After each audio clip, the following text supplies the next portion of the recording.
The rain had turned the last mile of the Larkake Court Drive to a river of gray. Juliet came up it on foot, her single trunk on a farm cart behind her, and she heard the screaming before she saw the house.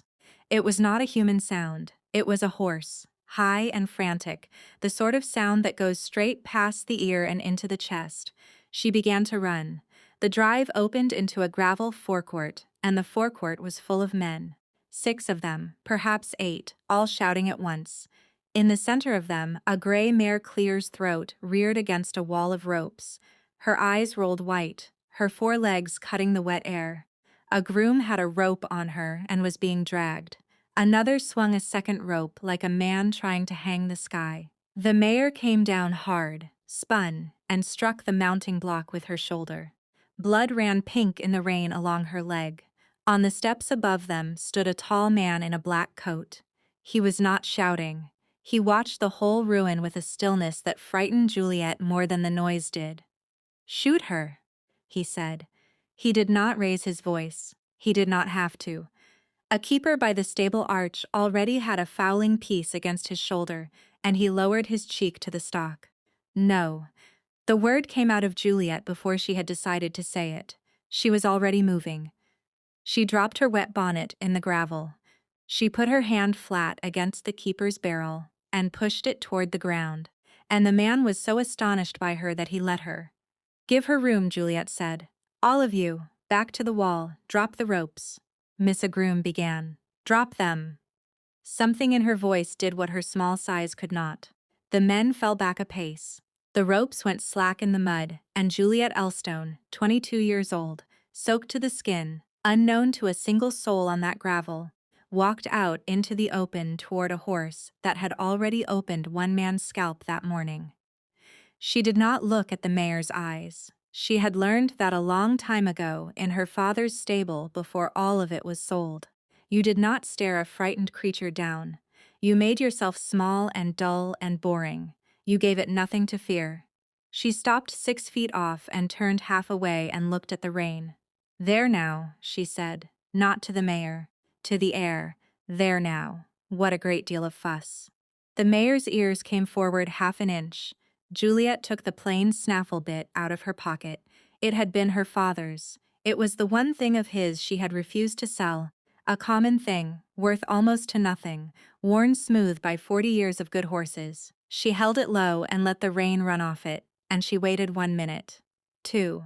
The men behind her had gone silent. On the steps, the man in black had not moved. The mayor took 1 step toward her, then another. She lowered her ruined head and lipped at the bit in Juliet's open hand. "Clear's throat."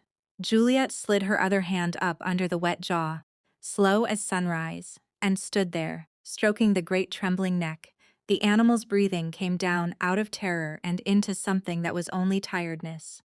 "There," Juliet murmured. "There, you're not going to die today.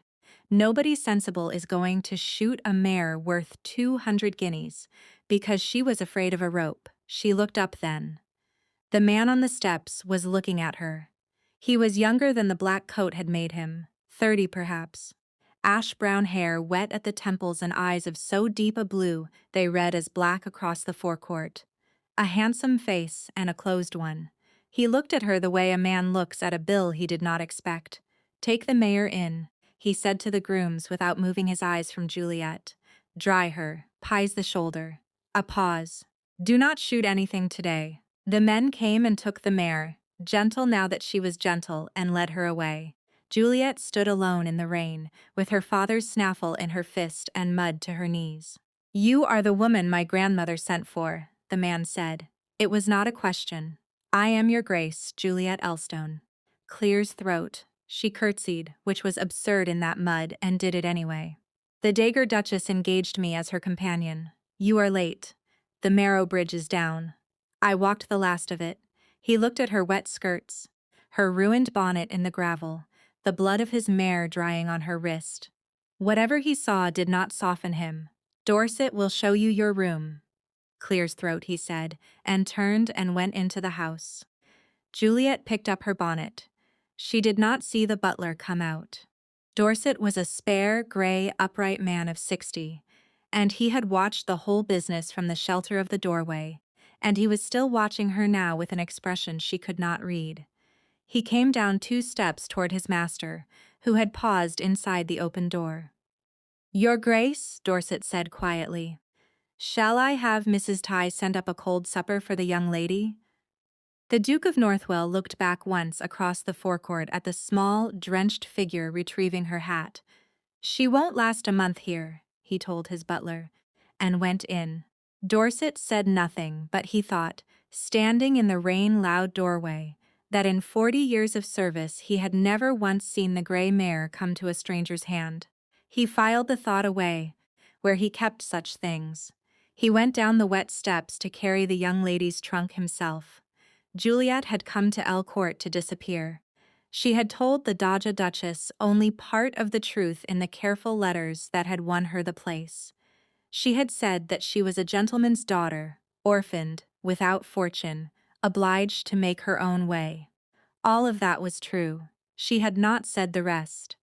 She had not said that there was, in fact, a fortune, that it was hers, that it sat in the strong box of a cousin she would have crossed a county to avoid. Her father had died when she was 19, and he had left her £4,000 and a piece of foolishness. The money was held in trust until she married or turned 25, whichever came first, and the trustee he had named, meaning to be kind, meaning to give her a guardian, was his nephew, Silas Probyn. Clear's throat, Mr. Probyn had a son. Mr. Probyn had a plan. If Juliet married the son, the £4,000 stayed in the Probyn hands, where Mr. Probyn had already quietly spent a good deal of it. Juliet had refused Clement Probyn in the drawing-room in October, and had left the house in November with 15 shillings and a snaffle bit. She had answered an advertisement under a false direction. She had signed her letters J. Stone, and prayed the name meant nothing to anyone in that far green county. 25 was 3 years off. She had only to remain hidden and unmarried until then, and the money became her own, and no man on earth could touch it. 3 years. She could be invisible for 3 years. She had been invisible most of her life already. She had not counted on Larkcourt. The house was dying, and it took Juliet less than a week to see how. It was a beautiful house. That was the pity of it. It stood long and low and honeycombed above a valley of its own. A house that had, as the old phrase went, grown out of the land rather than been set down on it. There were 200 years of good sense in its bones, and it was going to the bad the way a strong man goes to the bad, slowly and from the inside, and with no one saying the word aloud. The silver was tarnishing in the drawers. The linen was not being turned. Half the great rooms stood shut and sheeted, and the shut rooms had a smell of damp that meant a roof somewhere had been leaking for a year, and no one had climbed to look. In the kitchen the range smoked because the flue had not been swept. The cook, Mrs. Tolly, wept over a joint of beef that had come in green from the butcher, and could not send it back because she said, wiping her red hands on her apron, because Mr. Grimshaw settled with the butcher, and Mr. Grimshaw would not be told his business by a cook. "And who," Juliet asked, "is Mr. Grimshaw?" The agent missed the steward. He come after the old Duke died, and old Mrs. Pettifer that was housekeeper died the winter after. God rest her. And there's been no housekeeper since. Only Mr. Grimshaw that has the running of everything and the keys of everything. There is no housekeeper. Juliet looked at the smoking range, the green beef, the 2 overworked maids. In a house this size. "There's Mr. Grimshaw," said Mrs. Tully, as though that were the same thing, or the opposite of a thing. She could not have said which. Juliet was a companion, not a housekeeper. Her whole employment was to sit with an old woman 4 hours a day. But she had been raised to run a household, a small one, a manor of no account, but run it she had from the age of 14 after her mother died. She knew what a linen press should smell like. She knew that beef should not come in green. She knew above all that a house where one man held Clear's throat all the keys and answered to no one was a house being robbed. She said none of this. She was here to be invisible. She folded her hands and learned the names of the servants, and sat with the Dowager Duchess, and held her tongue. Holding her tongue lasted until the third week. The Dowager Duchess of Northwell was named Petronella, and she was 81, and she missed nothing.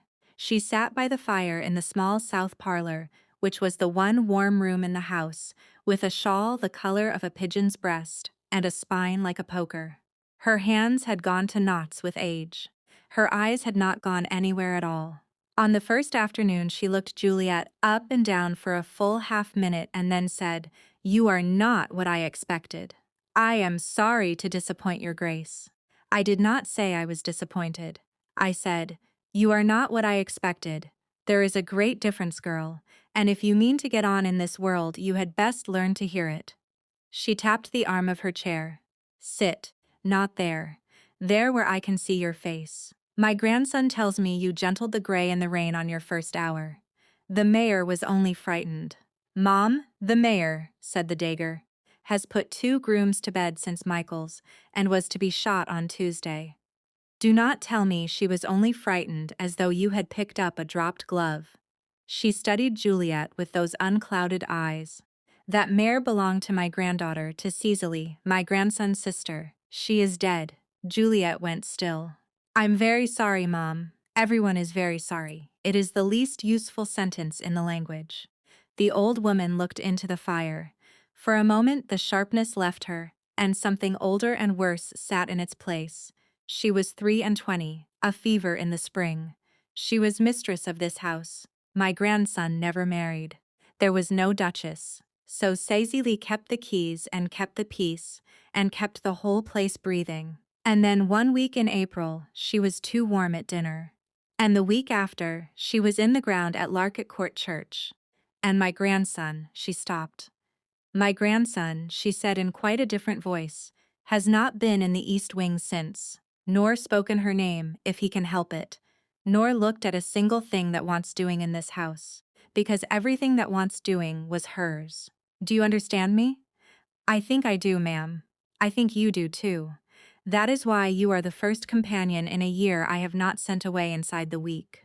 Petronella folded her ruined hands. "Now you have been here 19 days. Tell me what you have seen and do not be tactful." "I have no time left for tactful," so Juliet told her. She had not meant to. But there is a particular relief in being asked a true question by someone who wants the true answer. And she had been holding it all in for 19 days. She told her about the green beef and the smoking flue, and the sheeted rooms and the roof that leaked somewhere over the east wing. She told her about the linen going to rot in the presses. She told her carefully about Mr. Grimshaw, who settled every account and held every key and could not be told his business. The Dagger listened without moving. When Juliet had finished, the old woman was quiet for a long time. "My grandson," she said at last, "is not a fool. He is a grieving man, which is a different thing, though from the outside they wear the same coat. He has let one man hold the res because he cannot bear to touch them himself. That is his weakness. It may prove a very expensive one." She turned her head. "You know something of accounts." "A little, Mom. Do not be modest. I loathe modesty above all the false virtues." She held Juliet's eye. "I am going to make you useful, not as a companion. Companions are furniture. I am going to give you the running of the still room and the linen and the kitchen accounts on my authority, which in this house is a good deal older than Mr. Grimshaw's, and we shall see what you find." "Your Grace," the Duke said. "I heard him say, I would not last a month." Something almost like pleasure crossed the old woman's face. "Did he?" she said softly. "Then you have 9 days to prove him wrong. I suggest you use them." Juliet used them. The house did not believe in her, and the house said so in the way of houses, below stairs, and out of her hearing. There was a wager in the servants' hall by the end of her first week, and everyone knew of it, and it was reckoned a fair one. A shilling said the new companion would be gone by Lady Day, packed off like the 3 before her, worn out by the cold rooms, and the grieving master, and the pink steward who ruled them both.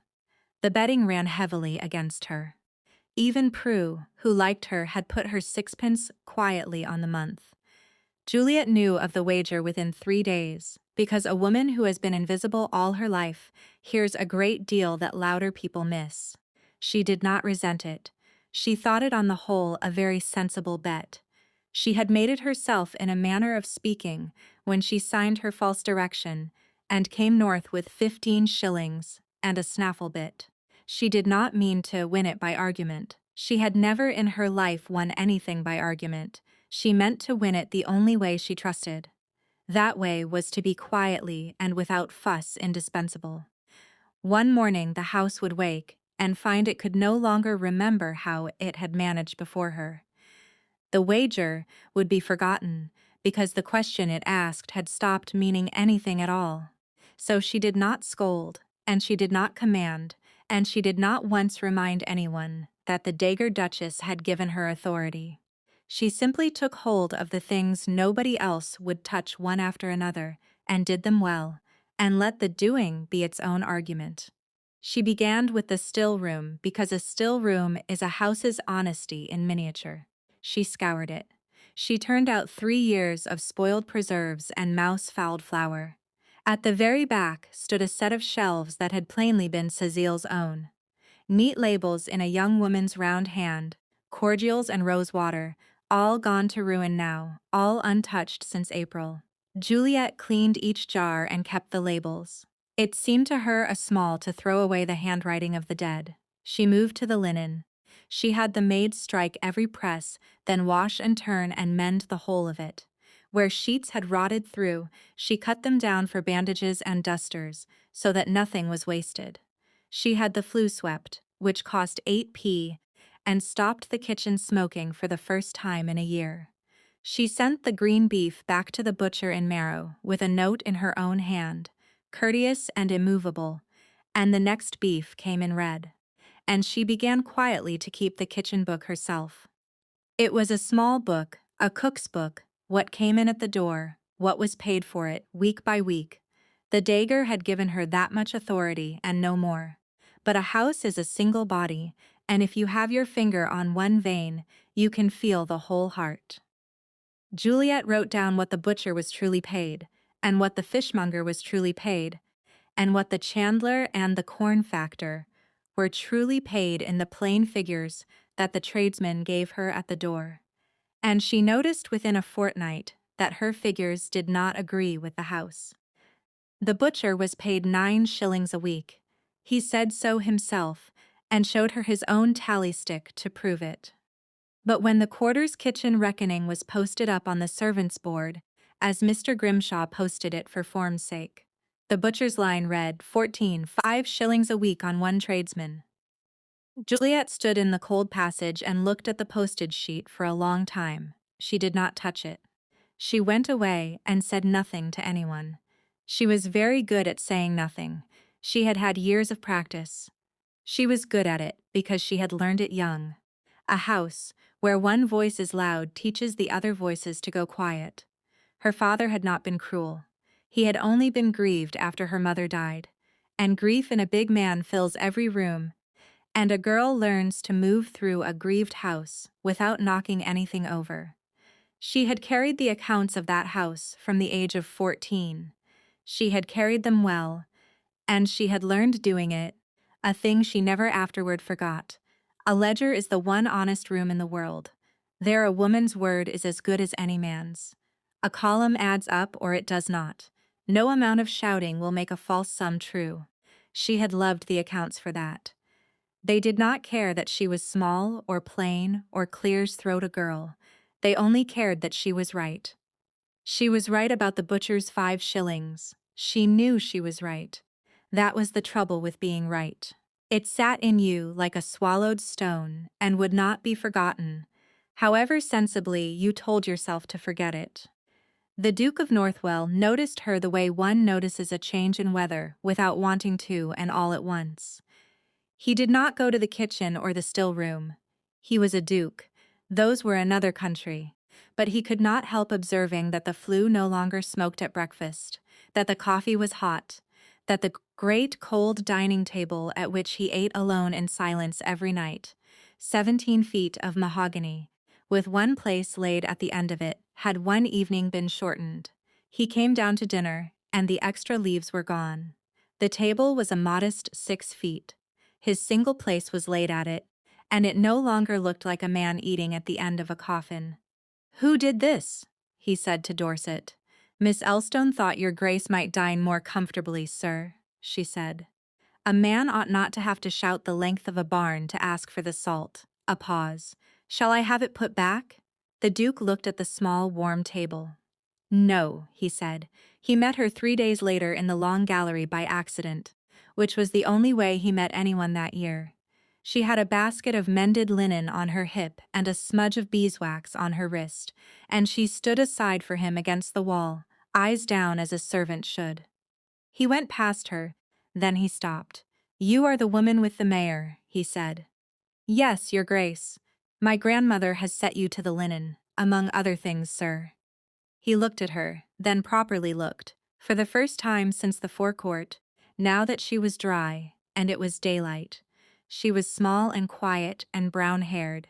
No beauty, the kind of woman a ballroom would look straight through, except that when she raised her eyes to answer him, they were level and gray-clear, and entirely without fear, and he had not been looked at like that by anyone in a year. His servants looked at the floor. His grandmother looked through him. This woman looked at him as though he were simply a man who had asked her a question, and she had the answer, and she was deciding how much of it he could bear. It unsettled him. He was not used to being seen. "The mayor is sound," he said abruptly. The shoulder healed. "I am glad, sir. You were right. She was worth more than a fright." He seemed to want to say something else and to have no idea how. "That is all," he said, and went on down the gallery, and did not know why his own house felt, for a moment, less like a tomb. Juliet stood with the basket on her hip and watched him go. She thought, "There is a good man in there drowning." And then she thought about the butcher's 5 shillings, the roof over the east wing, the £4,000 in Silas Probyn's strong box. She told herself firmly that none of it was her affair. She was here to be invisible for 3 years. She was not here to save a duke. She very nearly believed it. We'll take a very short break. If you don't want to miss new stories, please subscribe to the channel. The month passed. Juliet did not leave. Nobody remarked on it in words, but the house remarked on it in 100 small ways. The maids, Prue, and the 2 younger girls brought their troubles to her now, instead of weeping into the coal scuttle. Mrs. Tolly cooked like a woman released from prison. Amos, the head groom, was a taciturn Yorkman of 50. He touched his hat to Juliet as he would to a mistress. She had saved the grey. She came out on frosty mornings and knew a splint from a windgall.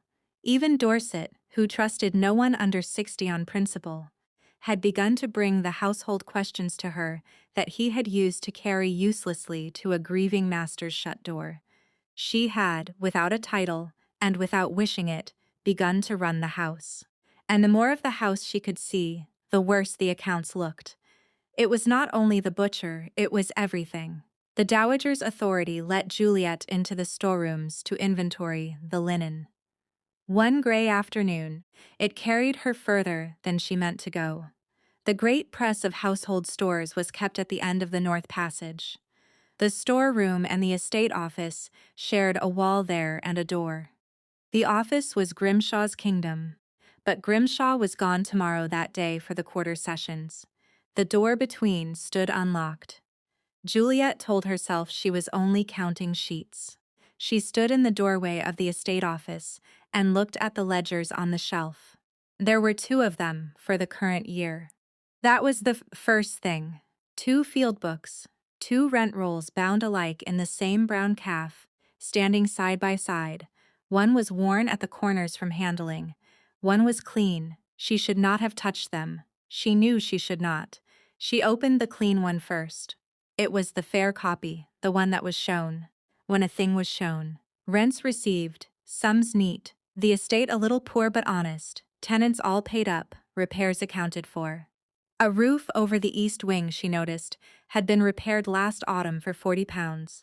She had stood under that roof 3 days ago and watched the rain come through it in 4 places. She opened the worn one. The worn one was the truth, and the truth was ugly. Here were the rents, as they were truly gathered, higher in many cases than the fair copy owned. Old widows and small farmers had been squeezed for a shilling here, a shilling there, and the shillings did not appear in the fair book at all. Here were repairs charged for that had never been made. Here were tradesmen's bills marked paid at one figure in the fair book and settled at a lower figure in the true one. The difference ran off the page and out of the house, the whole quiet river of it, into no name at all. Juliet stood in the failing light and understood that she was looking at 3 years of theft, not a servant pocketing spoons. This was a man robbing a house from the roots patiently in good ink while its master grieved upstairs and could not bear to look. Grimshaw had waited for exactly the right house. A house with no mistress, no housekeeper, a master who would sign anything sooner than open his sister's ledgers. He had settled into it like rot into a beam. She heard the outer door. She had not time to think. She put the worn book back exactly as it had stood, corner to corner, and she was in the storeroom counting sheets aloud, with a slate in her hand when Mr. Grimshaw came in from Marrow, with the rain on his shoulders. He was a soft, pink, pleasant-faced man of 40. He smiled a great deal. He smiled. "Now, Miss Elstone, in my office in your storeroom, Mr. Grimshaw." She did not look up from the slate. "The Doja Duchess has asked me to inventory the linen, 2 dozen pair of Holland sheets, and 11 only whole. I make it a poor account. You keep a great many accounts these days for a companion. Her Grace keeps me busy." "Her Grace," said Grimshaw, still smiling, "is 1 and 80. She will not always be here to keep you busy." He came a step closer, soft-footed for a heavy man. "A word of counsel, Miss Elstone, from one servant to another.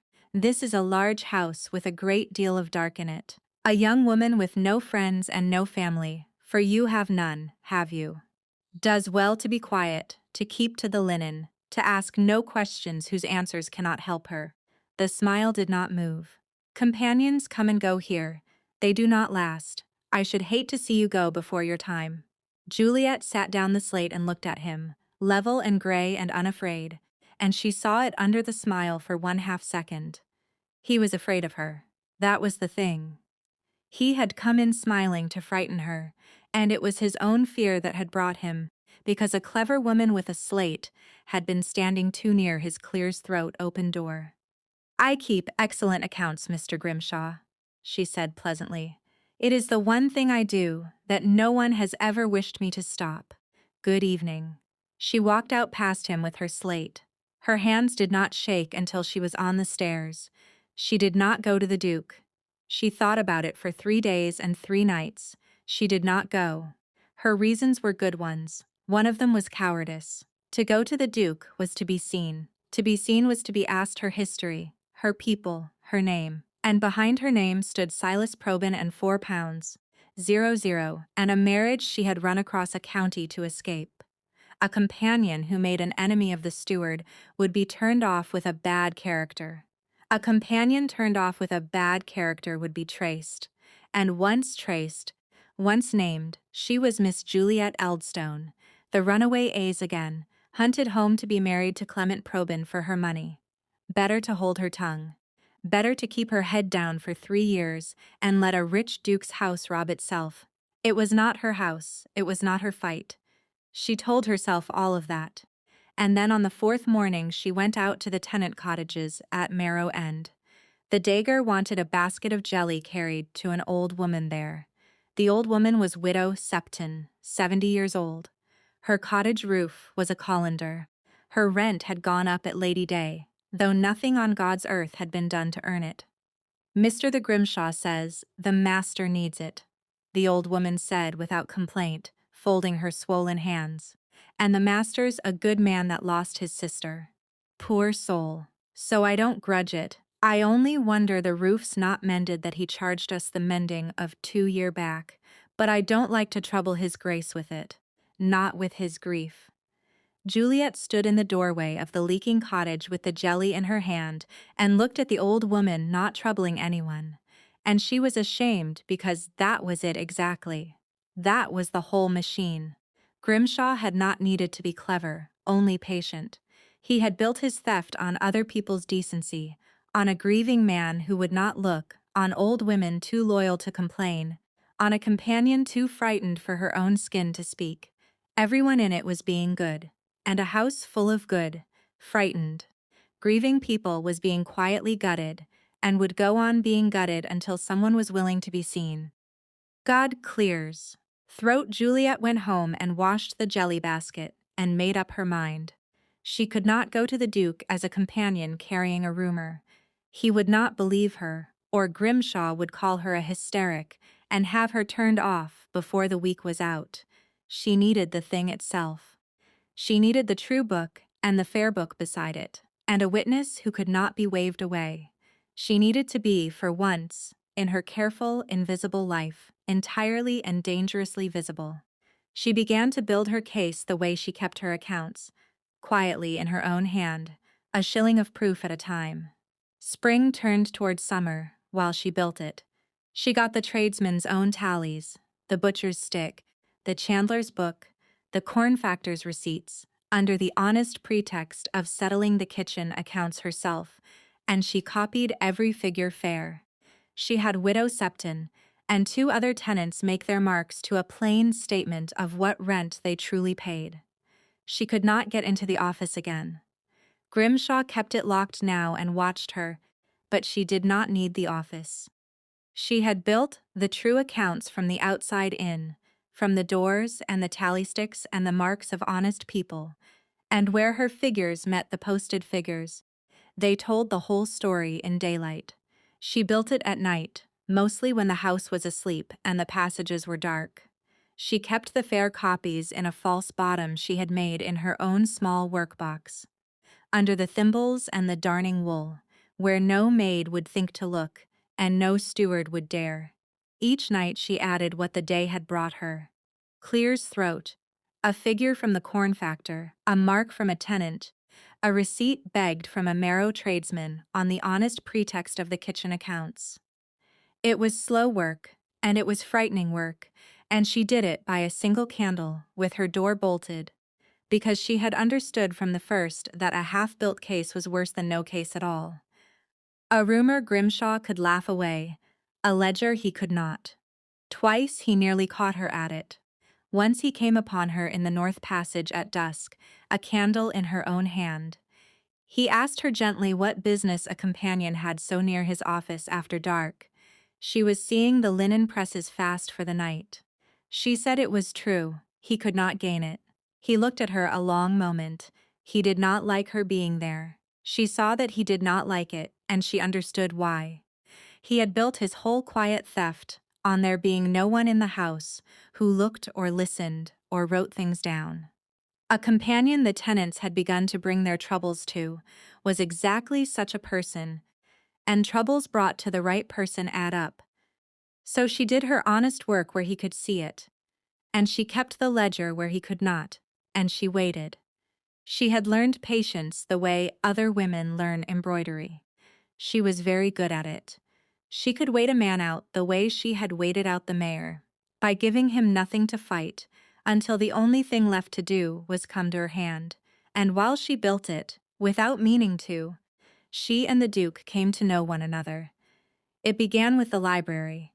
She had been sent to find a book of the Dowagers.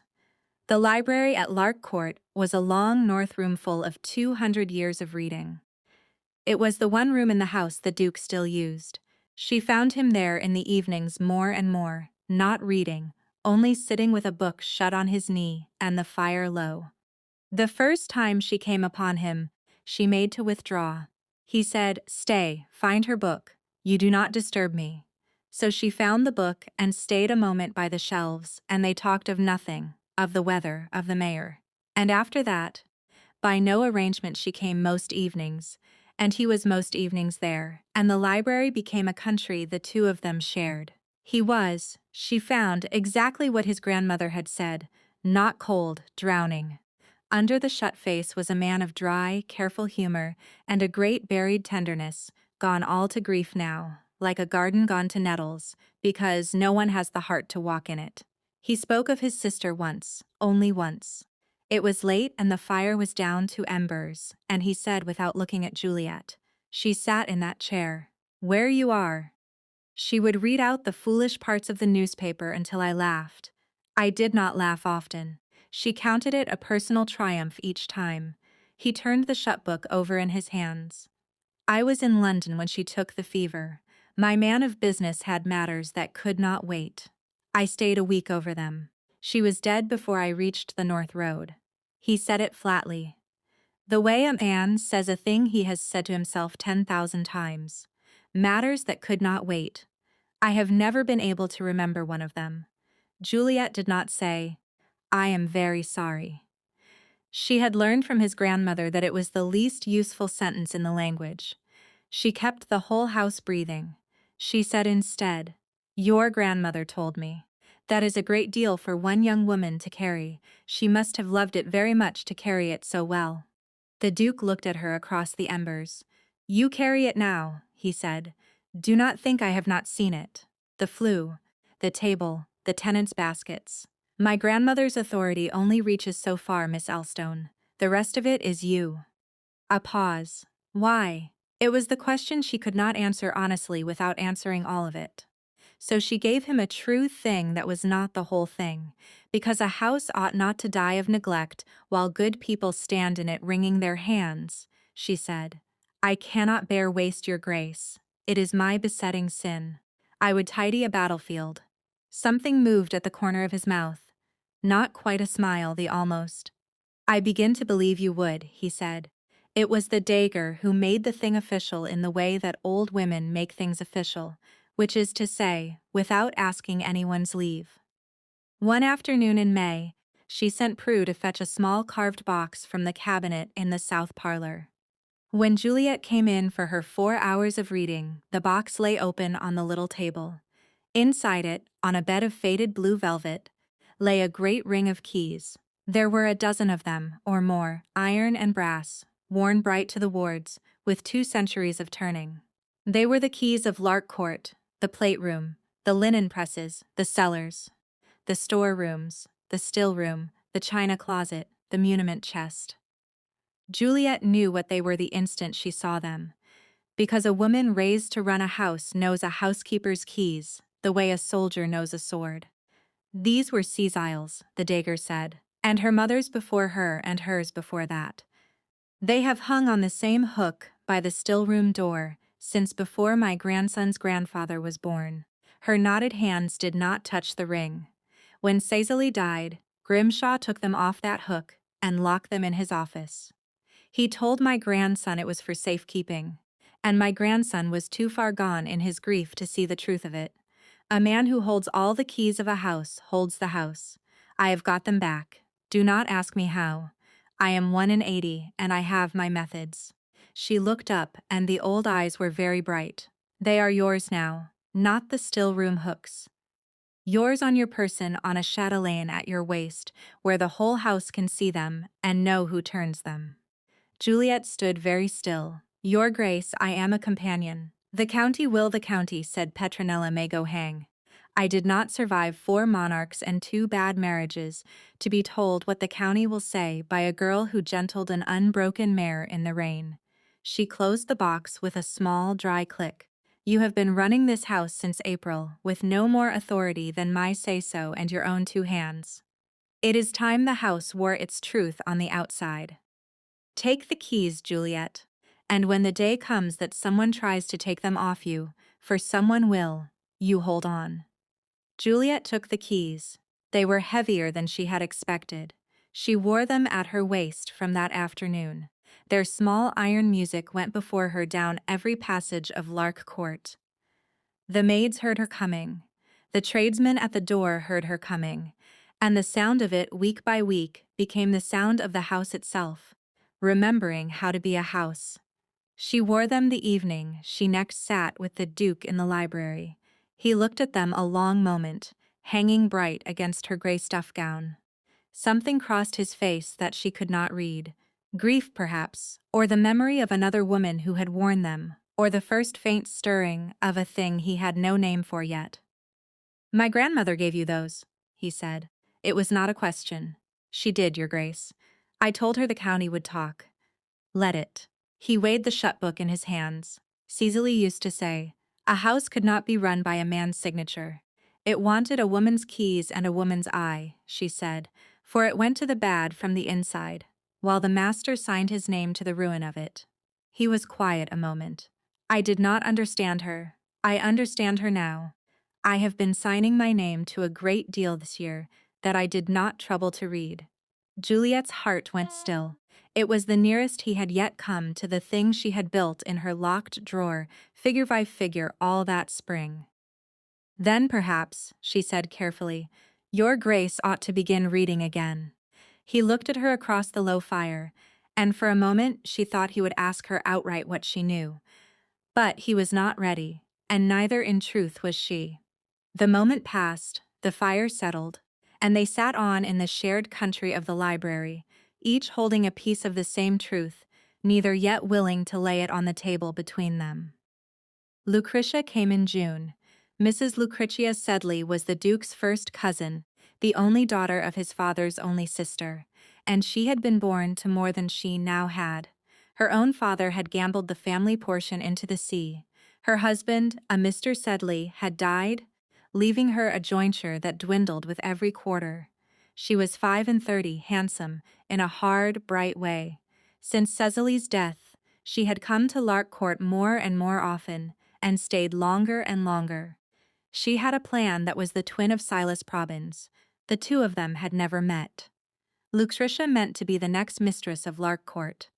If she could not be its duchess and she was his cousin, and he had never once looked at her so, then she would be its power behind the shut door. A grieving bachelor duke, a dwindling jointer, a great house with no mistress. It was, to a clever, desperate woman, an opportunity dressed as a family duty. She had chosen Grimshaw 3 years back, or Grimshaw had chosen her. It came to the same. She smoothed his way to the master. He saw that her small debts in the county were quietly settled out of the estate's quiet river. Each propped the other. Neither could have done it alone, and both of them understood the danger. The moment Lucretia arrived that June, she saw the shortened dinner table. She saw the swept flue. She saw the small brown companion who moved through the house like its mistress. Something had grown up in the garden while their backs were turned. Lucretia was cleverer than Grimshaw. She did not smile and threaten. She watched. And within a week she had understood something Grimshaw had not troubled, too, that the companion was not merely competent but hiding. "Elstone," she said one afternoon sweetly over the Dodger's tea, turning the name on her tongue like a sweet meat. "Elstone? From where?" "One wonders. There are Eldstones in Shropshire, I think." "Are you a Shropshire Eldstone?" "Nowhere so grand, Mom. My father was a plain gentleman of the north." "Was he? And left you nothing, poor creature, so that you must carry other women's linen." The smile did not reach the eyes. How wearing to have been born a little above one's fortune. One is neither one thing nor the other, neither served nor serving. It must be quite exhausting, always to be watched for the false step. She sipped her tea. "I do watch, Miss Elstone. It is my one accomplishment. My cousin thinks me an idle woman, but I watch."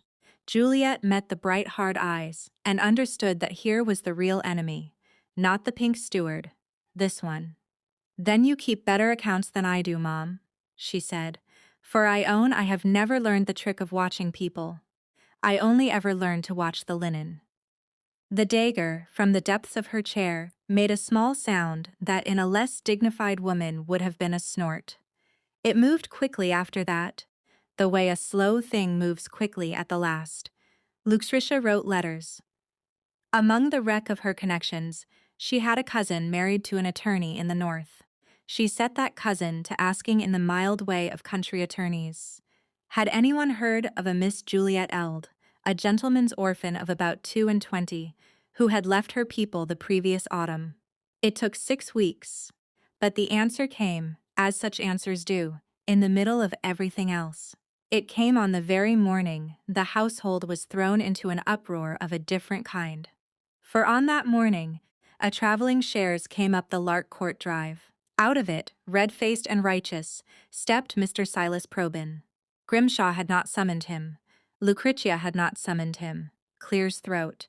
He had traced her himself at last, the slow, patient way. A servant's letter home to Marrow, a word in a coaching inn. He had come to fetch his runaway ward and her £4,000 back to the son who was owed them. Juliet was in the forecourt with a basket of cut roses when the chaise stopped. She saw the door open. She saw the fat familiar hand on the frame, the plum-colored coat, the face that had loomed over her in the October drawing-room. The basket fell. The roses went everywhere across the gravel. "There you are," said Silas Probyn with enormous satisfaction. "There you are, you ungrateful, undutiful girl. Do you know what you have cost me in post-horses? Get your box. You are going home to be married as your dear father wished, and there is an end of it." And that was the moment of all the moments that the Duke of Northwell came down his own front steps. He had heard the shares. He came out because a strange carriage in his forecourt was still faintly his business. He came down the steps into the middle of it. His cousin Lutricia was arriving from the garden with a letter in her hand and triumph in her face. His agent Grimshaw appeared soft-footed in the doorway. A fat stranger in plum bellowed at his grandmother's companion, and the companion herself stood white and still among a ruin of scattered roses. "What," said the Duke in the voice that had once ordered a mayor's shot, "is the meaning of this?" It all came out at once, and it came out badly, as such things do. Silas Probyn was delighted to find a duke to appeal to. He laid the whole of it before him in his own colors. This young woman was his ward, his late uncle's daughter, an aise of £4,000 held in his own honest keeping. She was promised to his son. She had run from her duty like a thief in the night. She had hidden herself in service under a false character. His Grace, all unknowing, had been harboring a deceitful, fortune-hiding, unnatural girl who had lied her way under his roof, and Lucretia, stepping forward with her letter, confirmed every word in her sweet, hard voice. "It is quite true, cousin. I made inquiries for the household's protection, you understand? She is exactly what this gentleman says. A gentleman's daughter with £4,000 of her own, playing at being a poor companion. One does ask oneself why. What a woman conceals £4,000 to scrub linen for what else she might be concealing, whose accounts, for instance, she has been so very busy copying." The letter trembled delicately in her hand. "I only think of your safety, cousin, and your grandmother's." Every face in the forecourt turned to Juliet. She looked at the Duke. He was looking at her the way he had looked at her that first wet evening, as at a bill he had not expected, closed, withdrawing. She saw it happen, Clear's throat. She saw him decide that she had lied to him, the one person in a year who had looked at him without fear. A woman with a hidden fortune, a hidden name, a hidden reason for copying his accounts, exactly as his cousin said. She saw the library door shut behind his eyes, and she found standing among the fallen roses that she was not afraid anymore. It is a strange thing to have dreaded a moment for 3 years, and to arrive in it and find the dread all gone. She had spent her whole life being invisible in order to be safe, and here was safety ending in a forecourt in front of everyone, and the sky had not fallen. There was only the truth left, and the truth at least was simple. "Every word this gentleman has said is true," she said. Her voice carried clear and level across the gravel. "I am Juliet Elstone. My father left me £4,000 in trust and named this gentleman, his nephew, my trustee. I ran from his house last autumn because he wished me to marry his son, so that my money would stay his. He has spent a great deal of it. The account he keeps as my trustee will show it to any honest man who asks to see it. I came here under my own name, which is Eldstone, and told the Dagger Duchess I was an orphan without prospects, which is true, for money you cannot touch until you are 5, and 20 is no prospect at all. I concealed the fortune. I did not conceal it to deceive this house. I concealed it to survive. She turned from Probyn to the Duke. She was aware of nothing but the Duke. I have copied your accounts, Your Grace. Your cousin is quite right. I have copied them for 3 months. I have them in my room, fair and complete. The true rents against the posted rents, the tradesmen's own tallies against the settled figures, the tenants' marks against the sums they were squeezed for. I have the roof over your own east wing that you paid £40 to mend last autumn, and that let the rain onto my head not a week past. I have Widow Septon's cottage roof, charged to her 2 years since, and never mended at all. I did not bring them to you because I was a coward, and because I had a fortune of my own to hide, and I told myself, your house was not my affair. Her voice did not shake. I was wrong on every count but the last. It is not my affair, I made it my affair. And you are being robbed, sir, root and branch, by a man standing in your own doorway, and I can prove it in an afternoon. For one heartbeat, nobody moved. Then Grimshaw laughed, soft and pink and pleasant. It was the wrong thing. He knew it the instant it was out of his mouth. A man does not laugh at a true account. Lucretia's face had gone very still, and the Duke of Northwell was no longer looking at Juliet as at a bill he had not expected. He was looking at her as a drowning man looks at a rope. Show me, he said. They did it in the library. It took the rest of that day and half the night. Juliet fetched her fair copies, 3 months of them, the whole quiet patient case, built a shilling at a time from doors and tally sticks and old women's marks. Dorset was sent for the tradesmen. They came that evening in their Sunday coats, uneasy in the great house. One by one they laid their own books beside Juliet's, and swore to the figures. The butcher, the chandler, the corn factor, the fan from Marrow, who had never mended any roof over any east wing because no one had ever paid him to. Amos brought the tenants, Widow Septon on his arm. Clear's throat. They made their marks again in the candlelight before the Duke's own eyes. When the tenants and the tradesmen had gone, the Duke sent Dorset to the estate office for the 2 brown books. Grimshaw had spent the evening growing smaller and pinker in his chair. He made a last soft attempt. The fair book was the only book, he said. The young lady was mistaken. A companion could not be expected to understand an estate's accounts. The Duke opened the worn book on the library table beside Juliet's fair copies. He turned the pages in silence.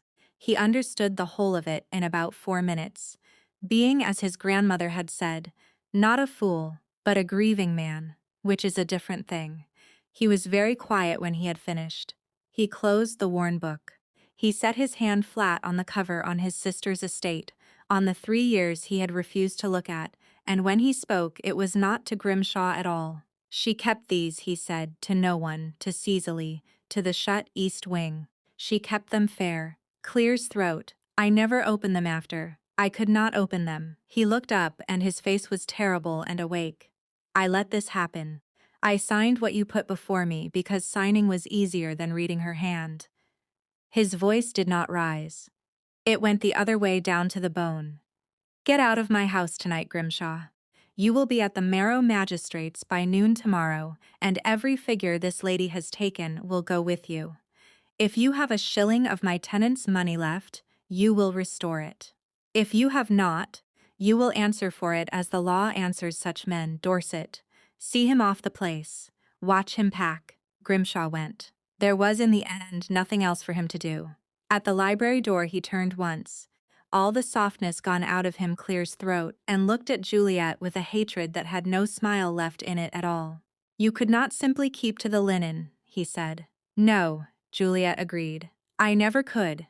Good night, Mr. Grimshaw. When he was gone, the library was very quiet.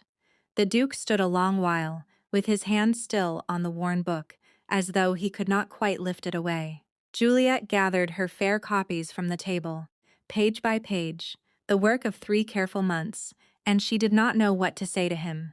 And for once in her life she did not try to find it. Some silences are better kept than broken. It was the Duke who broke this one. You knew, he said. For months you carried the tenants' baskets. You mended my linen and sat with my grandmother, and you said nothing to me. He looked at her. Why not? If you knew, you could have come to me in April. I could not, she said. In April you would not have believed me. A grieving man does not want a stranger to tell him his sister's house is being robbed. He wants to be left alone with his grief. So, I did not bring you a suspicion, Your Grace. I waited until I could bring you a proof you could not refuse. She set the last page square on the pile.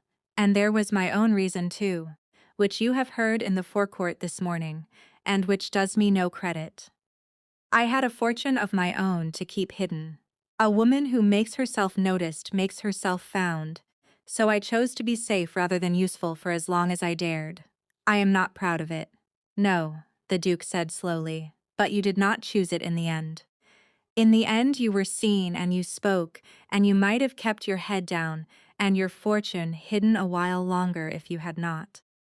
He was looking at her as though he had never properly seen her before, which she thought was perhaps the truth. My sister would have liked you. She had no patience with people who kept their heads down. A pause. Thank you, Miss Elstone. I do not think I have said it. Thank you. It was 3 words, and from that spare and shut-up man, they were worth a great deal more than 3. Juliet inclined her head, and did not trust herself to answer, and took up her 3 months of honest figures, and left him alone in the library, with his sister's true accounts open at last upon the table. That left Lucrezia.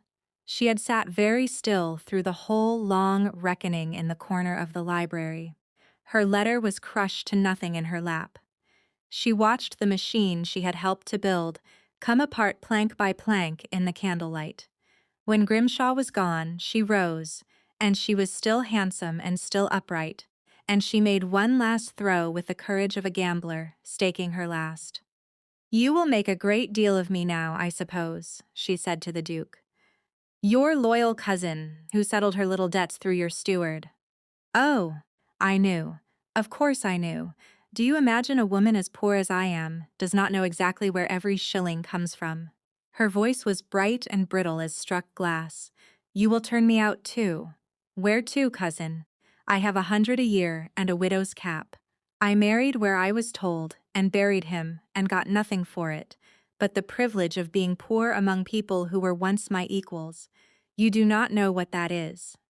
You have never in your life not known where you would sleep. She was shaking now, though her chin was up. She hid £4,000 to be free of a fat man's son. I would have hidden it to be free of the whole grinding pretense. Do not look at me as though I were a monster.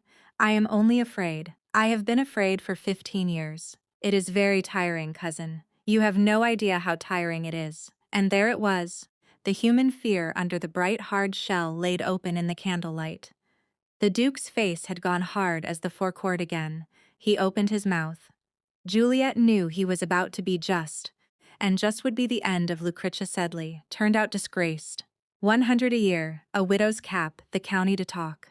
Your Grace, Juliet said. May I? He looked at her. He closed his mouth. He inclined his head. Juliet went and stood before the frightened, upright, hateful woman who had tried to ruin her that morning. She did not gloat.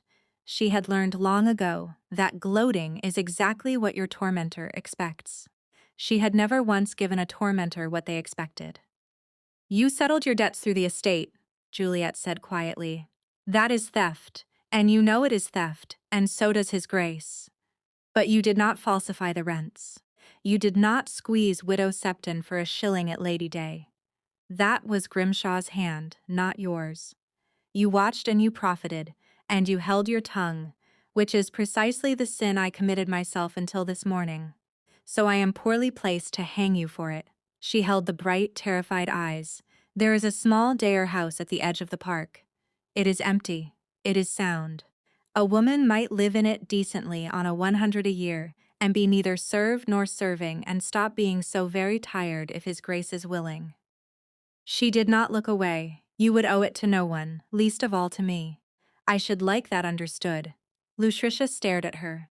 Whatever she had braced herself to meet, it had not been this, and it undid her worse than justice would have. Her face crumpled once hard and set again. Why? She said.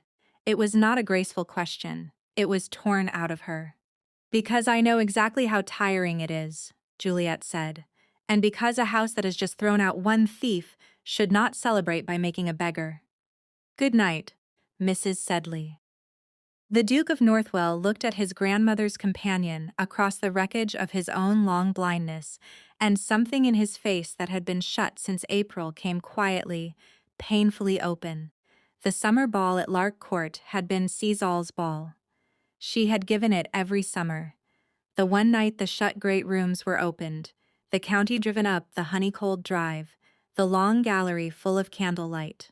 There had been no ball for 2 years. And now the Dagger Duchess, who missed nothing and forgot nothing, announced it from the depths of her chair. There would be a ball again this summer. The house was breathing again. A house that is breathing again should be allowed to dance.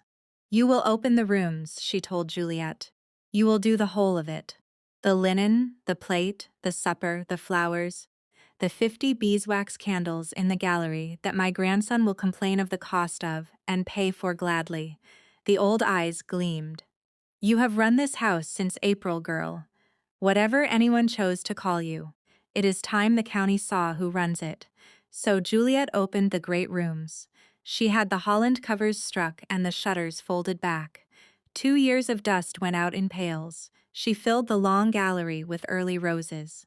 50 candles of good beeswax that did not smoke, for she had had the sconces cleaned herself. She let out one of Cecil's own gowns for herself, with the Doge's blessing, and Petronella's own maid to do it. A gown of soft dove gray, modest, unremarkable, exactly the color a ballroom looks straight through. She wanted nothing else. She had not come to Lark Court to be looked at. She was looked at anyway. She was standing at the head of the gallery near midnight, in the gray gown. She saw that the supper went in, and the candles were trimmed. She was entirely absorbed in her work, entirely unaware of herself, and the Duke of Northwell crossed the whole length of the crowded room to her. The county saw him do it. That was rather the point, though Juliet did not understand it until afterward. He crossed his sister's ballroom, full of every family in the district. He stopped before his grandmother's brown-haired companion in her borrowed gray gown. He bowed to her as a man bows to a woman. He means the whole county to remark. And he said so that a good many people heard it, "Miss Elstone, will you dance?" She had not danced in 3 years. Her feet remembered before her head did, and halfway down the set in the candlelight, the Duke spoke low under the music. The county was watching. The roses she had cut were going brown at the edges in the warm room. They will talk of nothing else for a 12-month.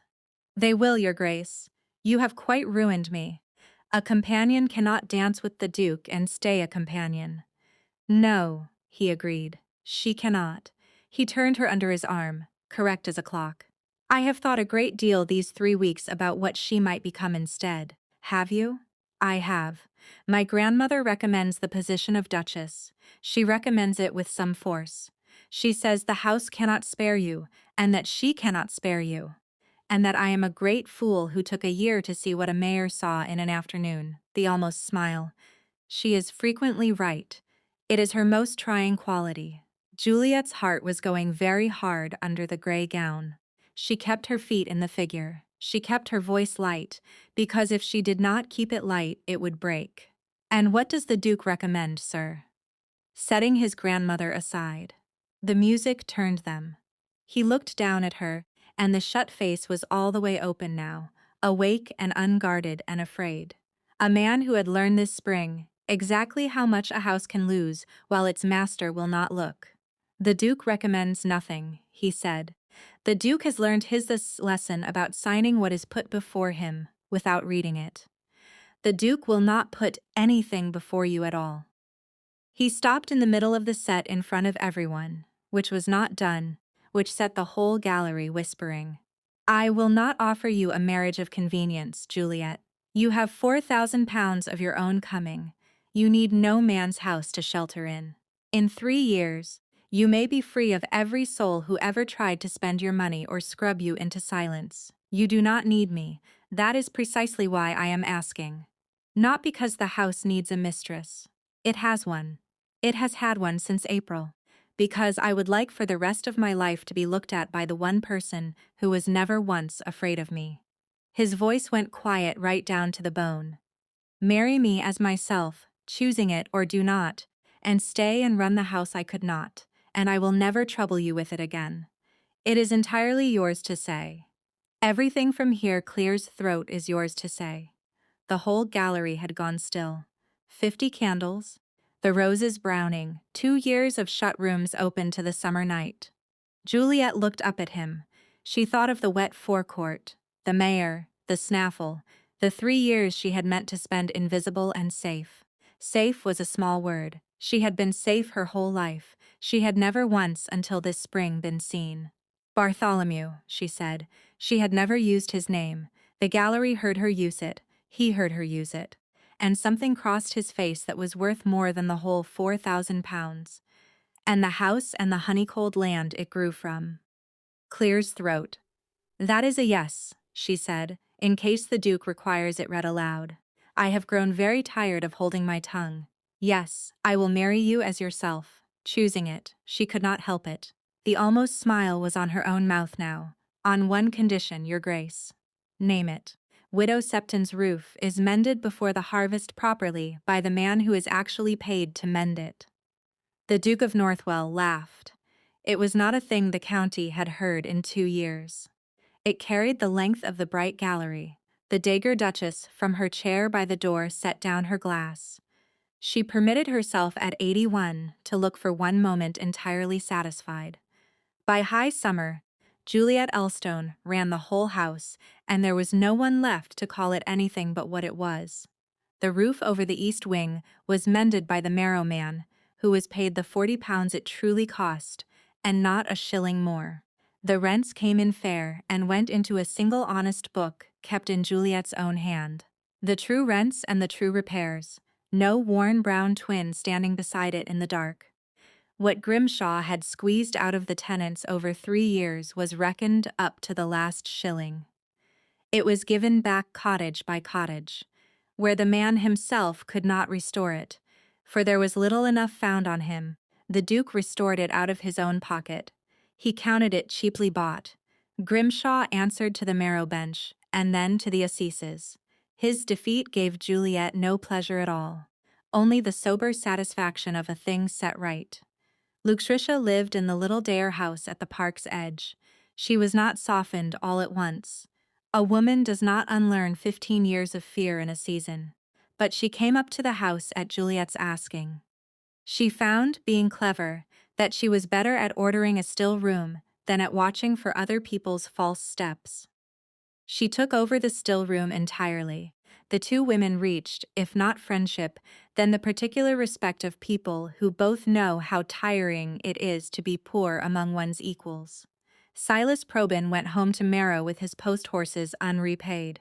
His trusted account would not in the end bear an honest man's looking at.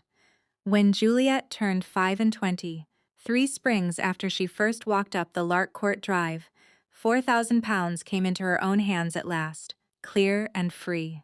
She gave the whole of it into the estate for the tenants' cottages. It was hers to give. A thing you give freely is the one kind of wealth no one can ever take. They were married quietly at Larkcourt Church where Cecily lay. In the second week of that high summer, the Doja Duchess came on her grandson's arm and wept exactly once. She pronounced it the outside limit of what any sensible woman should allow herself. She lived 2 years more to see the house full again. Clear's throat. She died in her chair in the south parlor on a bright autumn morning, her spine straight to the last. That was the one grief the summer could not mend. It is the way of houses. The dead do not come back because the living have learned to be happy. But the gray mare grazed sound and easy in the near paddock. Cecily's still room labels were kept in a drawer in the young Duchess's own hand. Her ball was given every summer. She was not, in the ways that could be managed, forgotten. On a warm evening at the end of that first summer, the Duke of Northwell came looking for his wife.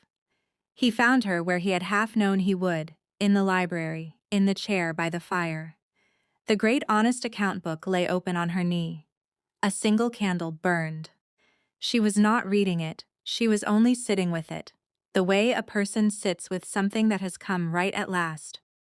"You have run the whole house into good order," he said from the doorway. "There is nothing left to save. What will you do with yourself now, Duchess?" Juliet looked up at him across the low fire, level and gray, clear and unafraid. It was the way she had looked at him from the wet gravel on the first hour of the first day, when he had told his butler she would not last a month. "I shall find something," she said. "I always do. I cannot bear waste. You know it is my besetting sin," the almost smile. "Come and sit down. You are drowning in the doorway again." He came and sat down. The candle burned. The house breathed around them, honey cold, honest, and full, a house that had been holding its breath for a very long time, and had finally that summer been allowed to let it go. She had come to Lark Court to disappear. She had in the end been the most thoroughly seen woman in the county, and she had found, to her own great surprise, a thing she had never guessed. Being seen by the right person was not the danger she had spent her whole life fearing. It was the only safety worth the name. Thank you for listening to the story all the way to the end. Please tell us which city you're watching from and what the story made you feel. Don't forget to subscribe so you won't miss new stories. The story does not end with the wedding, though weddings make tidy endings for tales. Life, being less cooperative, continued. Clement Probyn, when his father returned from Lark Court, with his post horses unpaid and his dignity in tatters, received the news with an equanimity that surprised everyone who knew him.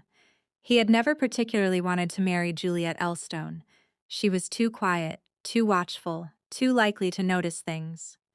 What he had wanted was her £4, Zo0, and that was gone now, accounted for, and returned to its proper owner.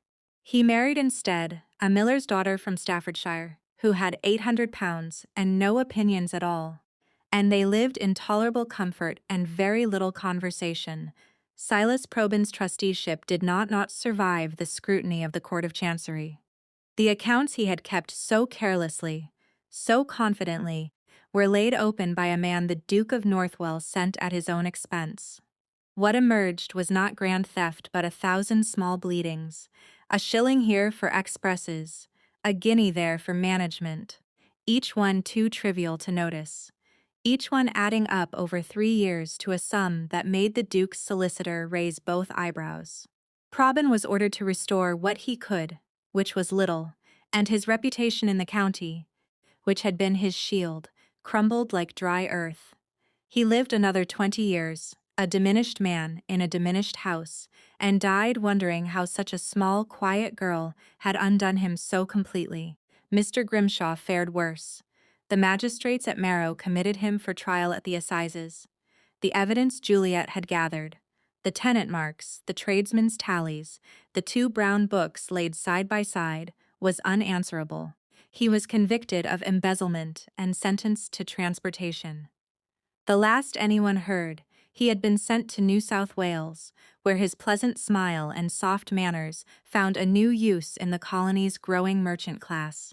He did well there, as such men often do, far from the roof he had let leak, and the rents he had falsified. The Duke, when news of this reached him, observed only that there was no justice in the world, only its occasional approximation. His wife agreed. Lucretia Sedley remained at the little dower house at the park's edge. She did not become soft or warm, that was not in her nature, but she became, in her sharp way, useful. The still room flourished under her hand. She made cordials that were the envy of the county, rose water that perfumed every linen press, and an elderflower wine that the Duke himself, who was sparing in his praise, called not unsatisfactory. She never remarried. She had learned, she told Juliet once, that a woman who has been poor and frightened makes a poor wife. Better to be useful than beloved. Juliet, who understood fear better than most, did not argue. Widow Septon's roof was mended before the harvest. properly and promptly, by a man from Marrow who had never before been paid a full price for an honest day's work. The Duke, mindful of his wife's condition, made it his personal business to see that the cottages were repaired one by one over the following years. He did it not out of guilt, though guilt was there, but out of something rarer, the slow, patient work of a man learning to look at what he had turned away from. He walked the estate himself now, a book in his pocket, and when a tenant told him of a leak or a broken hinge, he noted it and saw to it. It was not penance. It was, as he told his wife, simply the next thing to do. The gray mare lived to a great age, sound and quiet, and when she died at last in the paddock where she had first come to Juliet's hand, the Duke had a stone set for her, with no name, only the year. Juliet came to it sometimes, in the quiet of late summer, and remembered the rain and the ropes, and the moment when she had stepped forward without knowing why. She had been 22 then, soaked to the skin, afraid and fearless all at once. She was a duchess now, with children and accounts, and a house that breathed again. She kept Cicely's still-room labels in a drawer, and every year on the anniversary of her death, she put a single rose in the east wing window. It was not grief, she had not known Cicely, but a kind of acknowledgement. A house is built of the dead and the living, and to forget either is to make the walls thin. She had come to Lark Court to disappear. She had stayed to be seen, and being seen, she had discovered, was not the danger she had always feared. It was the only freedom worth having.